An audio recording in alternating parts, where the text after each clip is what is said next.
Hello, Facebook Live. This is Elphie.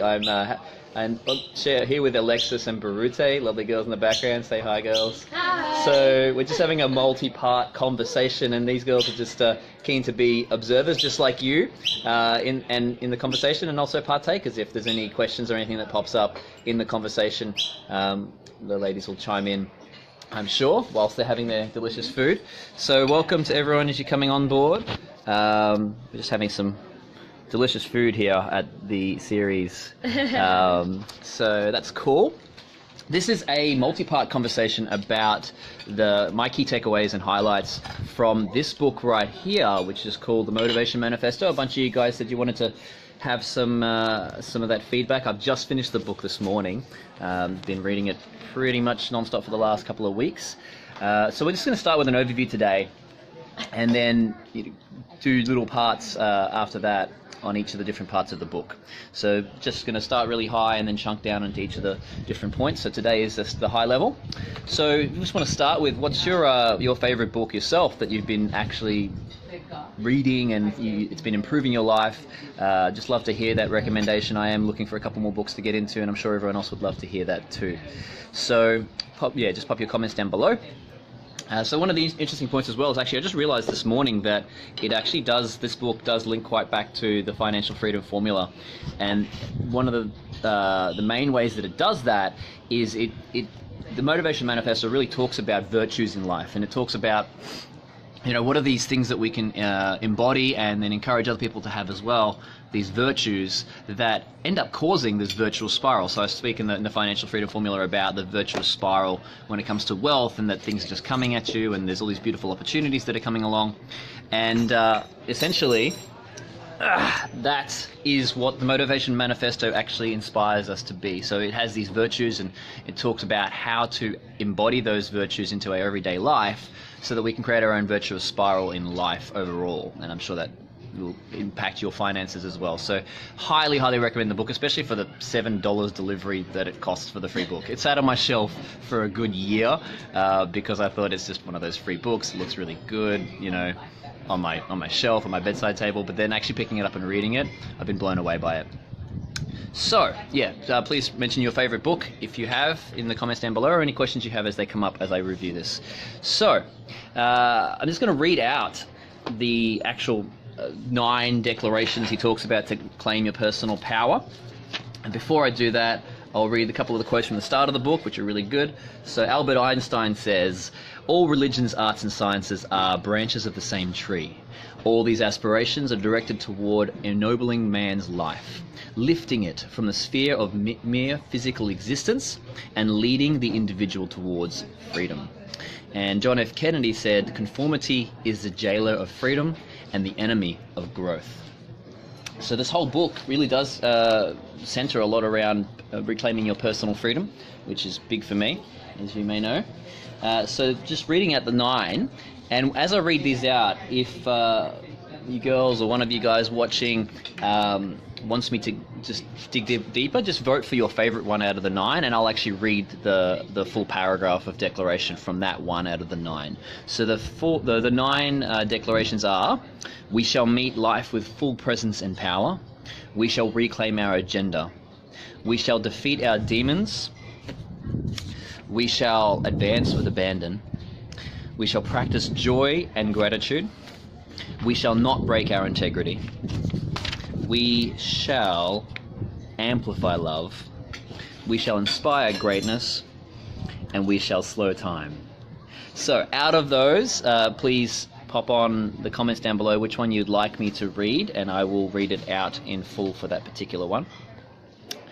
Okay, so what else? Hello Kenny, how you doing, man? I'm just gonna actually, guys that are coming on board, come on in to the call just as we can. See if he picks up on this. And what else can I say about the book while we wait for Kenny possibly to join us? One of the big things that came out of the actual manifesto itself, so the declaration, is this part here, and I'll just read that part out. So, humanity's story has only 2 perennial recurring themes: struggle, and progress. We mustn't wish the end of the former, as the latter would be buried alongside it.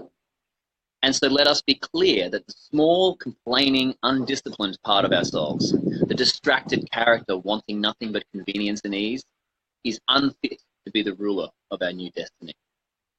That was a really cool part of the, stood out to me about that.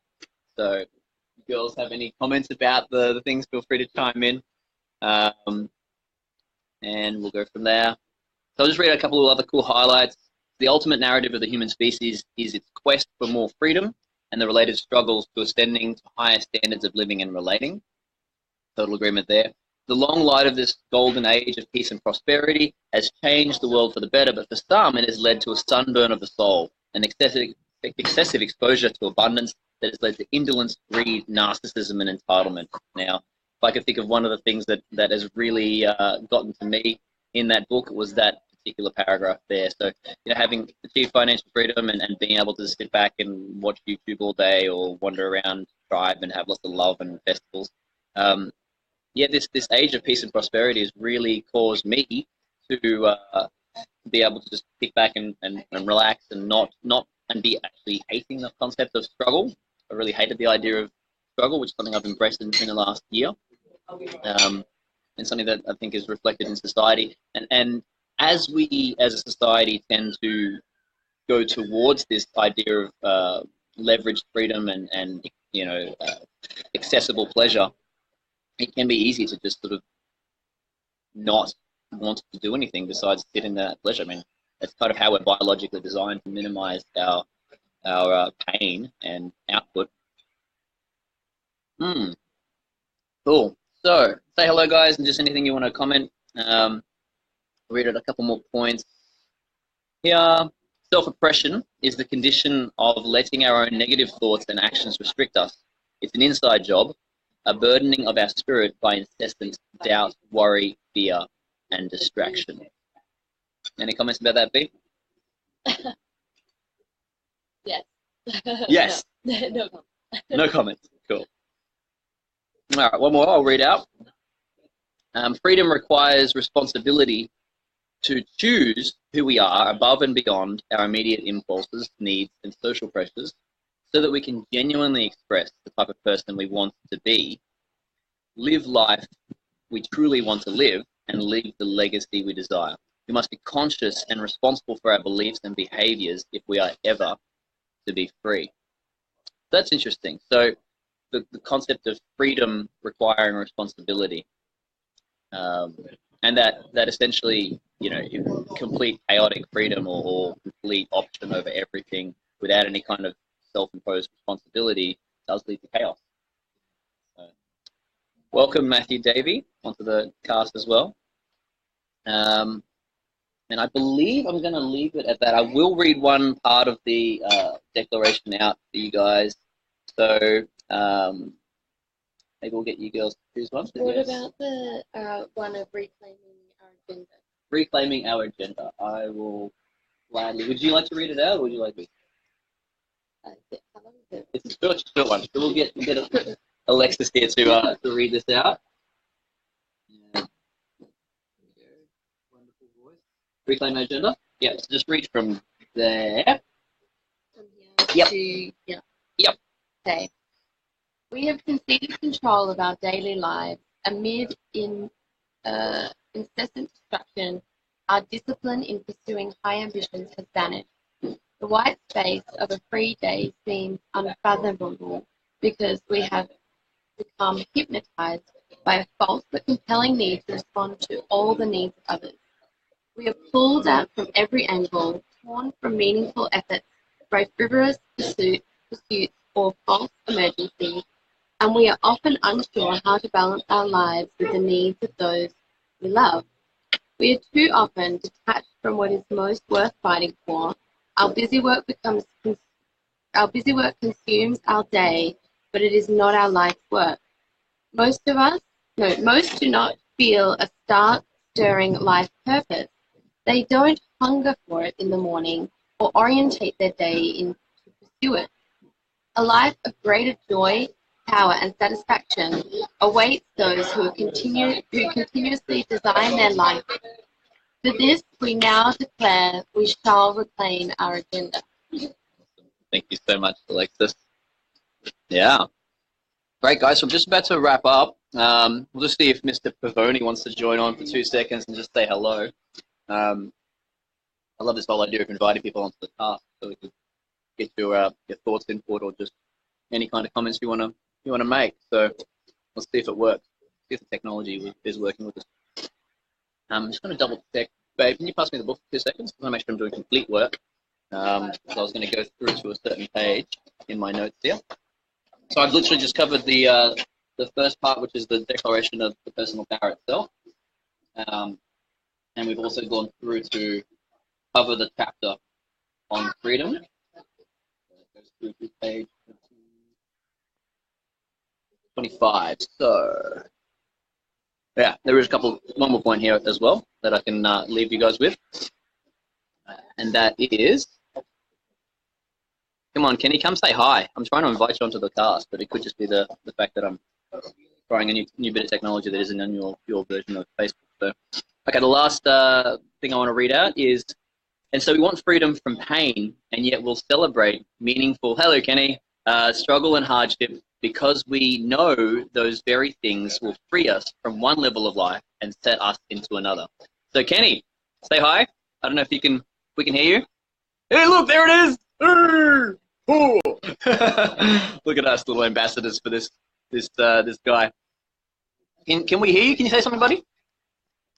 I've been sitting on a golf one all this time. I just got it by listening. I was watching the guy who wrote this one day, and just is blown away by the stuff he was saying.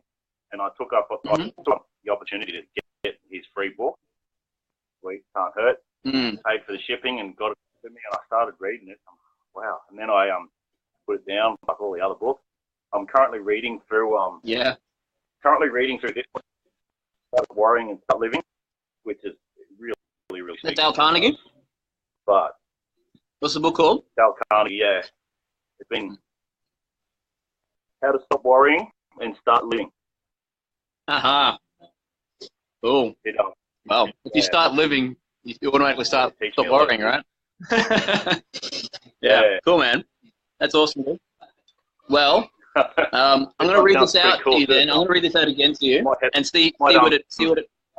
Yep, go ahead.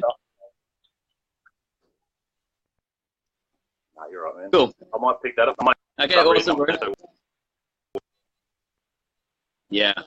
Awesome, dude. Well, thanks for coming on to the cast, and yeah, we'll catch you around, dude. Thank you so much. Take care. Peace. All right, and thank you to everyone else, guys. I'm going to wind it up. I don't even know how many minutes I've been going for now, but thank you so much for coming onto the cast. Looking forward to doing another one of these soon. Please pop your questions, comments, any cool bit of sexy advice you have as well on the comments down below. Say farewell, ladies. Take care. Peace.